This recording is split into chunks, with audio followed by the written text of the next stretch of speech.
Hi there, Zork Tim, and welcome to the end phase of our first scenario of Mission 2, Cutting Through the Bush. It went alright. Um, could have done better. I've got bogged down a bit, but if I didn't put the X Gnarl or Wolf down, I think I could chop them up a bit quicker. The flies didn't last 5 seconds for Haley. Haley's went dead, dead, dead. And the spiders, Fisty went dead, dead, dead because they were that strong. The Knolls were the more damaged part because when they teamed up, John got smushed, I got smushed, the Ranger got smushed, and Ariel just sucked. There's only one way to call it, but that's how it goes. So, looking in the special rules, if nobody gets on the board, they counts as lost. So everybody's lost except Michael and Haley. I did look also if they get knocked out, does they count the loss? So on and so forth. It doesn't say anything about it in the rules, so I'm counting the loss still. So Haley and Michael is the only one that's not lost. By this rule being lost, is a little default. Instead of starting at a certain area in the next scenario, it's called corrupted water.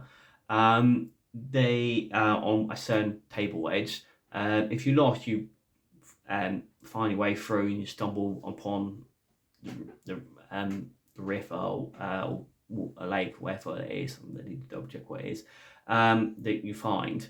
They will turn up on a random table edge. Generally, it's not too bad because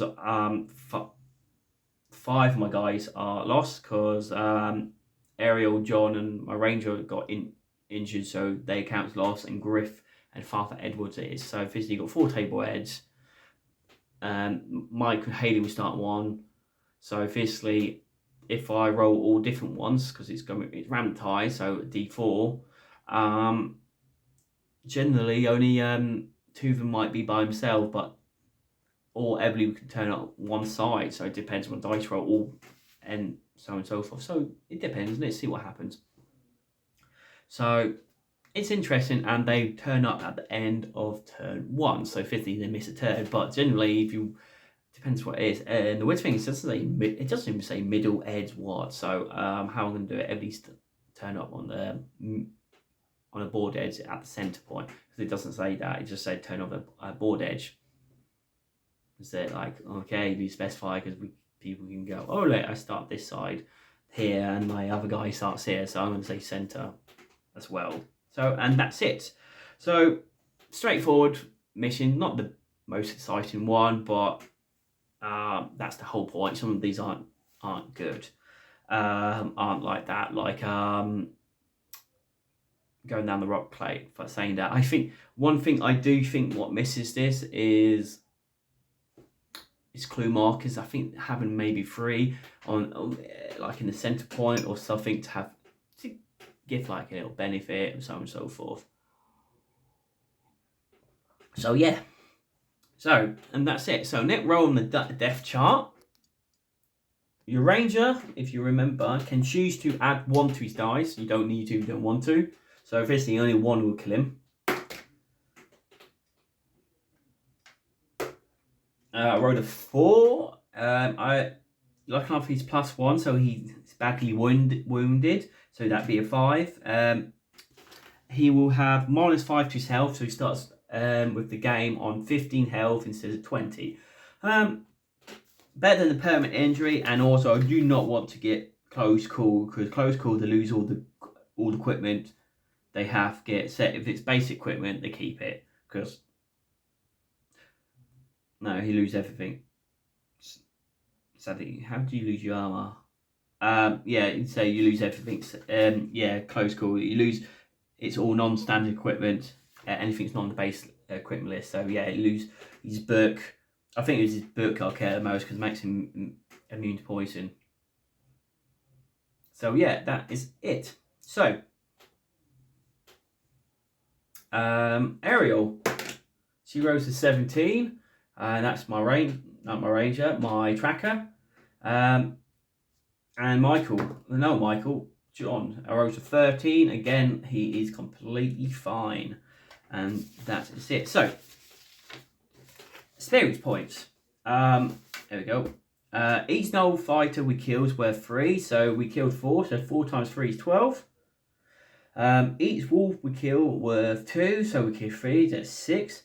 Each giant fly worth 2, so we kill 3, so 6 again. Exactly the same with a giant spider, so worth 2 experience points, we killed 3, that's 6. For each thorn bush we cut down, we get 5 points. We cut down the first 2 and the end one, so that's 15. And you would get an extra 20 if everybody got off the board, but not everybody got off the board, so that's all together. 6 that's 6 is 18 plus 12, that's 30, and add 15 is 45. So my range has 45 XP. Let's check what he has got. He's on. Oh, thank God! I was like, oh my God, where's it? He's on 1013 XP. Add 45, that is 58. So, oh good. So I really don't know. I need to get a pencil for that. So he's 500 because it's been a while. So he's 500 for level 1 to 5. So that's 500. So 300, that's 800. So that is level 6 and 7.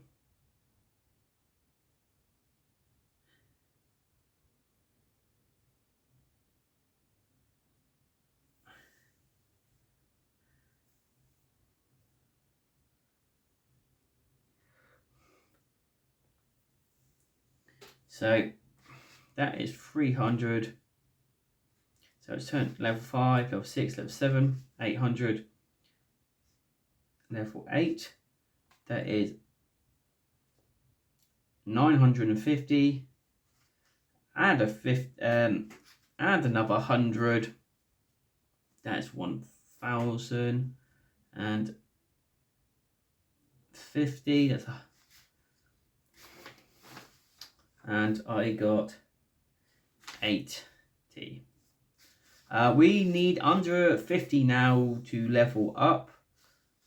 So that's level 9, that's level 10. So my range is not even level 10 yet.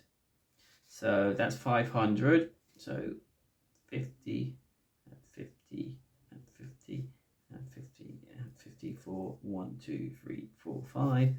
That is 300, 300. So that's 600, that's 11,000. So yeah, I haven't hit 11,000 yet for, he is level 8.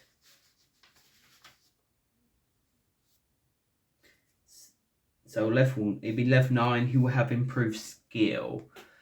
So we'll improve on these next. Because I think I got a new heal ability and I chose level 8, and I think I chose Hand of Fate ×2. So yes, I think I've done that.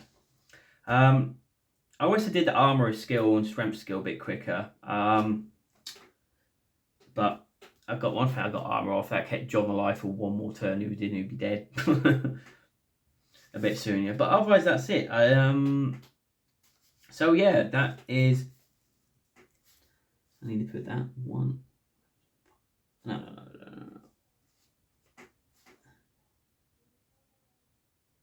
So yeah, we need 42 more to level up. Hopefully we will. And generally that is it. Nothing else. Everything's 5. My ranger's on -5 health.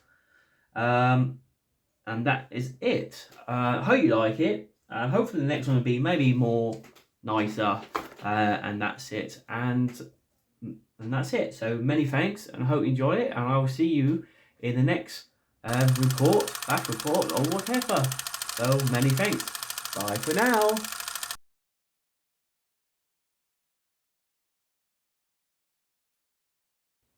Hi, there's Orc Tim, and today we are carrying on from the end results from the last scenario, cutting through the bush, to our second scenario, the curse water. I think it's called, yeah, curse water or corrupted water. Sorry, it's corrupted water. Close enough. Corrupted, curse, similar ish. So if you remember in our scenario, the whole point is to get off the board.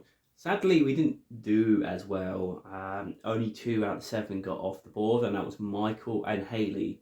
In this scenario, it does make a difference. It means they will come on a certain board edge together. Then everybody else who didn't make it off the board will count as a loss. They will turn up randomly on a board side. It's not too bad. Depends who they are. Like with my ranger, he can take a hit. He's got his ability, so he's good. Then like Father Edwards, who is fight +1, armor 10 health. He's my healer, so he's a lover, not a fighter. So if he gets swamped, he can die quickly. But all goes on the luck of the dice. Well, on the dice gods, I should say, really more. So on this scenario, we have a couple of special rules. We got clue markers back and event decks and some new bad guys. Bad guys in this scenario is ghouls, ghoul flingers, and swamp zombies or water zombies, whatever you want to call them. We have not faced ghouls or ghoul flingers. Ghoul flingers are just ranged ghouls that can throw rubbish at you or rocks, whatever. And ghouls are just normal ghouls. We're not face them. I have no idea what the stats are. I cannot remember. Out looking at the cards down below, but I will like I normally do. I will show you the cards because it's nice to know what they are, and you can go, oh, okay, you got something physical to look. And I remember this time to flip the camera around to look at it. Looking at how the cards are done, you can tell really quite quickly, even the wrong way around. But I remember trying to do that. So in this scenario, it's a 3x3 table. I mostly play a 3x3 because I can't be asked to make it small or big. Well, bigger I can, but small is more difficult. In the middle of the board, the whole name of the scenario is the river. It should say the river should go from one section, from one side of the table to the other side of the table in a straight line. I haven't done that because I think that's boring and a bit dull and a bit meh. So I've done a slightly different thing with my river. It's a little straight line here, and it looks like a little pond. It's not a pond, but a big blob of water, and then it swirls off around the corner. So I didn't make it straight. I make it different, and I hope you like it. Give me some feedback if you think that's better what I did. The whole point, people make these scenarios or are. I think you can chase little bits you don't like. This is the good thing about this game. Also, you have a tree. You need to tell the difference. My tree is this. I would get into this tree a little bit more, but it's quite important. It's old. It just plays and called old tree. And that's my old tree. Opposite the old tree is a ruined, and that's what you do. I said you have clue markers. You have 6 clue markers along the river. So 3 on one side, 3 on the other side. And then in the ruin temple, you need to put a corpse marker or a marker or sometime in the middle. And generally, and then the rest of the board just put like a forest, valley way and rocks, trees and hills, and that's it. Bulks your uncle, and that's it. Done. Straightforward, you can see. We do have a couple of special rules, and the whole point, this is called corrupted water for a reason. The river is given out like a evil taint or 5. So when you do touch it, you end your go straight away, and you need to make a will test. If you fail your will test of difficult 10, you miss your next go because it's so tainted. Sad to say, so it is a big thing. But the problem is, you need to go up close to the river. One, to get over the river to get to the ruin temple. If you and to get to the clue markers. One way that will help you get over the river, out touching the river, is the old tree I mentioned. You can push it over on a difficult 8 strength test. If you do, you can just walk over it. You don't need to take that will test. Sad to say. So this scenario is a bit weird because if you get everybody off the board, everybody's on this side of the board. No scatter, because you can have people coming behind over there on the right side, maybe together or by himself. So it can make a lot of difference of going, oh look, he's on the right side of the board. I can just go off and get some things done. So I think this one's quite different. Quite different way how to do it really. But it could be bad, good thing, because you can get outnumbered and get squished. Definitely with some of your squishy characters. So again, we got clue markers. You got some really nice ones in there, and you got ones that are simple, like it's a corpse, nothing happened, that's it, or it's a treasure token, nothing special. Good, that's quite common. This game lasts for 8 rounds. I'm waiting to see. I don't know. When it says 8 rounds, I'm a bit okay, but it can give you. But I play some games that gives you too much, and you go around twiddling your thumbs. And sometimes some don't give you long enough, but that's the whole point of this bit of fun and a bit of love. But that's it. Defense decks in. They got really quite good, interesting little things, but I won't tell you until it happens. Again, at the beginning of the scenario, there's a little talk thing. I will go through and talk through that to my best because my reading skills are the best. And generally, that is it. One thing I forgot to say, everybody's fine. Except my ranger, he's a -5 health, so he's on 15, not 20, because he got deep wounds or whatever it's called. But yeah, he's -5 health, but everybody else is fine. But saying that, I can heal him as soon as possible, so I have a healer. So I might even do that if he spawns next to him. And generally, that is really it. It's quite an interesting map. It can be difficult, depends on how everybody's scattered. If everybody's scattered quite close, don't scatter quite close together, then it depends. I'm doing it a little bit differently because when I scatter, because it says choose your board edge, so firstly you can choose to come on, when you come on one board edge, you can choose where to go, and it's like, that's quite fair, because firstly you can place all you guys all correctly right next to each other on purpose. So what I'm doing, the one's the lost one, so I'm going to do like 1, 2, 3, 4 the table edge. So when they do, say, this side, then I will grow another dice for this side of the river or this side of the river, because again they're lost, so why not? And then these, if they come on this side, then I got left, middle, and right, so I'm going to again roll on that as well, so they're not going to go, oh look, but 2 of these are on there, I'm going to put them right both here next to each other. I'm not going to do it, so I'm making it a bit more unique and can be more difficult. It's me and a proper lost way to do it, because it doesn't say that, but that's how I want to do it. And that is it. If you like it this way, it's a bit shorter, I'm cutting it down, please let me know. If you don't, let me know. Or if you want me to split the end phase and the beginning phase in by itself, let me know as well, because I'm trying to make it better for you. Then it's not as longer. This is the whole point, and that's it. So I'll show you the scenario, well, the board, and that's it. So hold on. Right, there we go. You can see what I've done with the river, and instead of making it straight, it's just a bit curved. The red ones are the clue markers, and you got a ghoul next to it.